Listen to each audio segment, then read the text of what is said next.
Welcome to Mad Owls. Today I will show you a crime, drama, mystery film from 1995 titled Seven. Spoilers ahead. Watch out and take care.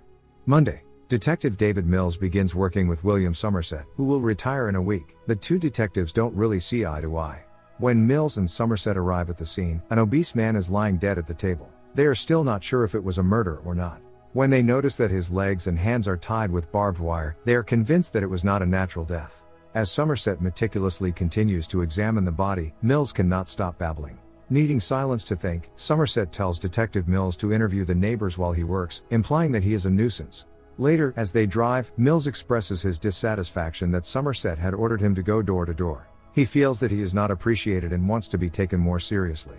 According to the forensic examination, it is proven that the obese man was force-fed and died of overeating when the killer kicked him in the stomach and it burst. Ladies and gentlemen, we have a murder case. Somerset says that the obese man was fed for 12 hours and it makes no sense to waste so much time killing someone unless the act itself has a meaning. He is sure there will be a series of murders because there is no motive.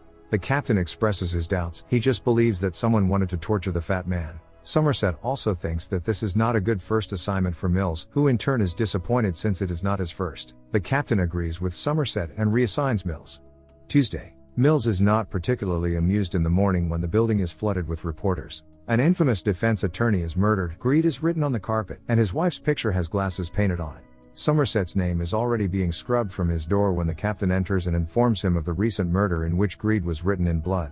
He does not want Somerset to retire. He's too good at his job for that. He also says that plastic parts were found in the corpse of the fat man, which were fed to him. This information makes Somerset curious. He returns to the first crime scene and upon further investigation, he finds out where the plastic pieces came from and determines that the refrigerator has been moved. On the wall behind it there is a note from the killer, next to the word gluttony written in grease. He shows the captain the note that says, "Long is the way and hard that out of hell leads up to light." Somerset thus proves that this is only the beginning, for there are 7 deadly sins: gluttony, greed, sloth, wrath, pride, lust and envy. He refuses to get involved in this because he is retiring in 5 days. At night he visits the library and looks for books on the 7 deadly sins, while Mills takes a closer look at the photos of the crime scenes. Friendly as he is, Somerset writes a list for him and even makes copies of the most important clues. At dawn, he leaves a letter with clues on Mills' desk. Wednesday. Mills moves into Somerset's office and the two will work side by side until Somerset retires. The phone rings. Mills' wife, Tracy, wants to speak to Somerset. She invites him to dinner tonight. At dinner, the conversation shifts to marriage. Tracy does not understand why Somerset isn't married. Mills and Somerset agree that he is simply an unlikable person. After Somerset asks how they like it in the new apartment, things get quiet between the three. The whole apartment starts to shake and it turns out that it is above the subway. The realtor had forgotten to mention that it was a thing. Then Somerset can no longer keep his laughter to himself. A detective failed to notice such a thing when choosing an apartment. After dinner, Somerset and Mills talk about the case. Mills hands him a picture of a scale with a pound of flesh that the defense attorney had to cut off of himself, and a note the killer had left. They are stumped as to how the killer got in and out without leaving any evidence. Somerset notes that there is one thing they need to find and focus on. That's when Mills points out that the picture of the attorney's wife had glasses drawn on it. Somerset believes she either saw something or did not have the opportunity to do so yet, but this is their clue. Together they go to the attorney's wife and ask her about anything she notices about the pictures that is strange or out of place. She realizes that the painting in her husband's office is upside down. After meticulously examining the painting, they find nothing. When Mills starts to believe the killer is playing with them, Somerset finds fingerprints on the wall where it was hung. After contacting the fingerprint lab, they are shocked to see that the fingerprints are arranged as text, "Help me." While waiting for the fingerprints to match with someone, they discuss the importance of their job in the lobby. Somerset sums it up: "We are collecting diamonds on a desert island, on the off chance we get rescued." Mills calls him out on his BS and says he saw Somerset get the buzz today. Thursday. There's a match on the fingerprints, but according to Somerset, it's not their suspect. Their killer has more purpose than just someone with mental illness. Accompanied by a SWAT team, they break into the apartment of the man whose fingerprints matched. He is the third victim, strapped to his own bed. When the detectives look at the photos the killer took, they find out that the man has been lying there for an entire year, perfectly representing the sin of sloth. On closer inspection it turns out that he is still alive. News photographer arrives shortly thereafter and Mills even wonders how they got here so quickly and shoos him away. News stations pay police to get information on hot cases. Unfortunately, it is not possible to question the victim because his brain is all mush and he had chewed off his tongue long ago. According to the doctor, he must have been in all kinds of pain until his arrival at the hospital. At night, Tracy calls Somerset and asks for a meeting. He is the only person she knows in this town and she just wants to talk to someone. Friday.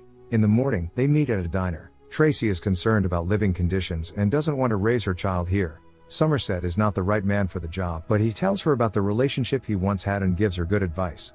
Back in the office, Mills is restless, worried about all the people out there. Why can they just sit here and wait for that lunatic to do it again? Somerset does not think the killer is crazy. Imagine the patience a man must have to tie someone up and keep them alive for a year, then cut off their hand to plant fingerprints. Their serial killer is methodical, exacting and, above all, patient. Mills disagrees and says something about a library card, which gives Somerset an idea. They visit the library, thinking that the killer must have read one of these books. Somerset writes down the names of all them on the 7 deadly sins. With Mills' money, Somerset pays a man from the FBI to give him information on people who have borrowed the books. Of course, Mills is not that amused by this, because it is illegal. They get their list and go through it. They find one name that stands out: John Doe. Mills is still upset when they arrive at Doe's door, not knowing what they are going to say to him. They notice a man standing with groceries in hand, who suddenly pulls out a gun and starts shooting. No one is hurt, but a chase ensues inside and outside the building. Mills does the best he can to follow. Eventually, the suspect manages to knock Mills down and he loses his gun. The suspect holds him at gunpoint. Mills mutters no to himself and the suspect leaves him alone and flees the scene. Back at Doe's door, Mills argues with Somerset about whether or not to enter by force. Somerset tries to explain to Mills that they do not have a warrant and no reason to be here because their information is illegal. But he is so angry that he breaks down the door. To make an excuse for why they are there and busting open someone else's door, Mills hires a bum to tell the officers that she found the guy suspicious and called the detectives. The detectives take a walk through Doe's apartment. It's dark, but there's a whole lot to see. Somerset even finds the spaghetti in cans and a hand used for fingerprints in a glass shelf. The last shelf contains a portrait of a woman. Mills discovers several photos of victims while Somerset reads the killer's diaries and is suddenly called out by his partner. It turns out that the news photographer was their serial killer. There's even another problem: their forensics team cannot find any fingerprints. While Somerset is quite relaxed and still reading the diaries, Mills again shows his nervous nature. He reads one of the passages aloud and explains that it would take a lot of time to analyze all the notebooks in the room, especially because they are arranged in no particular order. Suddenly, Doe's phone rings. It is the suspect himself. He affirms his admiration for law enforcement agents and even apologizes to Mills for hurting him during the chase. Because of these events, he had to move up his schedule and assures them that they are in for a surprise.